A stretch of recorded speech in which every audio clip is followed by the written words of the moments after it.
Champions লিগের দ্বিতীয় ম্যাচে ফেভারিটের তকমা গায়ে নিয়ে মাঠে নেমেছিল পিএসজি।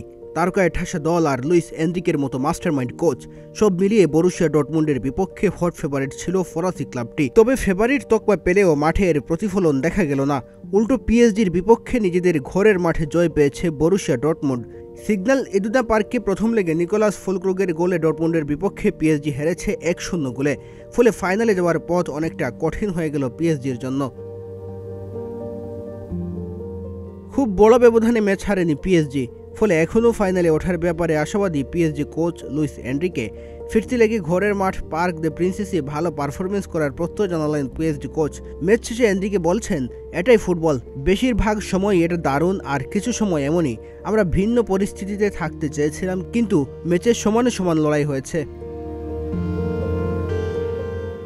গতকাল পিওর জার্মান ফুটবল খেলেছে বরুসিয়া ডর্টমুন্ড। বল ধরে রাখার তাড়া নেই, তবে বল প্রতিপক্ষের পায়ে গেলে প্রেসিং করে যাওয়া, আর নিজেদের পায়ে বল থাকলে ক্ষুধার্ত বাঘের মতো আক্রমণে যাওয়া। বরুসিয়া ডর্টমুন্ড পিএসজির বিপক্ষে দেখালো আদর্শ জার্মান ফুটবল। বল পজিশনে পিছিয়ে, পাস ও প্রতিপক্ষের তুলনায় কম, কিন্তু গোলমুখে শট আর সুযোগ তৈরিতে স্পষ্ট ব্যবধানে এগিয়ে বরুসিয়া ডর্টমুন্ড। জেডন সানচো দুবার মিস করেছেন ফুলক্রুগের ফরওয়ার্ড রান। মার্সেল সাবিৎজারকে দুবার হতাশ করেছেন পিএসজি গোলরক্ষক ডোনারুমা। তবুও দমানো যায়নি স্বাগতিকদের। ম্যাচ হারলেও বল দখল, আক্রমণ আর ডর্টমুন্ডের রক্ষণে লাগাতার চাপ তৈরি করে ম্যাচের বেশিরভাগ সময় নিয়ন্ত্রণে ছিল এমবাপ্পের দলই। 57% বলের দখল ছিল পিএসজির। 51 মিনিটে গোল পেয়েও যেতে পারত তারা, তবে পরপর দুবার বল লাগে পোস্টে। প্রথমে এমবাপ্পের শট লাগে দূরের পোস্টে। ডর্টমুন্ড রক্ষণ বল বিপদমুক্ত করতে না পারায় এক পর্যায়ে পেয়ে যান আশরাফ হাকিমি, তার শট লাগে আরেক পোস্টে। চলতি মৌসুমে দুর্দান্ত খেলে যাচ্ছে পিএসজি। পরাজয়ের তিক্ত স্বাদ অনেকটা ভুলতে বসা পিএসজি এবারের মৌসুমে এখন পর্যন্ত মাত্র 5 বার হেরেছে। নিজেদের ঘরের মাঠে পিএসজি আরও বেশি অপ্রতিরোধ্য। বার্সেলোনার বিপক্ষে নিজেদের ঘরের মাঠে হারলেও বরুসিয়া ডর্টমুন্ডের বিপক্ষে 2-0 ব্যবধানে জয়ের সুস্মৃতি আছে লুইস এনরিকের শিষ্যদের। বরুসিয়া ডর্টমুন্ডের বিপক্ষে গোলের সুযোগ মিস করায় হতাশ পিএসজি কোচ এবং অধিনায়ক।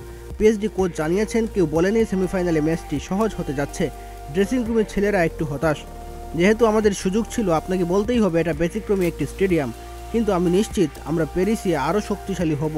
আমাদের হারানোর কিছু নেই। পিএসজি অধিনায়ক মার্কিনিয়সের কণ্ঠে শোনা গেল ফিরতি লেগে ঘুরে দাঁড়ানোর প্রত্যয়।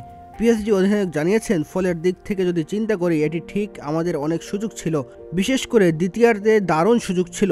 ফাইনালে যেতে হলে যে সুযোগগুলো মিস করা যাবে না। ঘরের মাঠে আমরা যেন এই সুযোগগুলো কাজে লাগাই, সেটা নিশ্চিত করতে হবে। চ্যাম্পিয়ন্স লিগের সেমিফাইনালের দ্বিতীয় লেগ শুরু হবে আগামী 8 এবং 9 মে।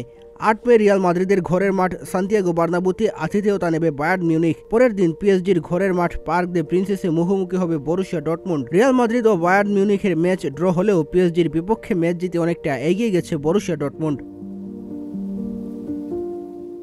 ডেস্ক রিপোর্ট, প্রতিদিনের বাংলাদেশ।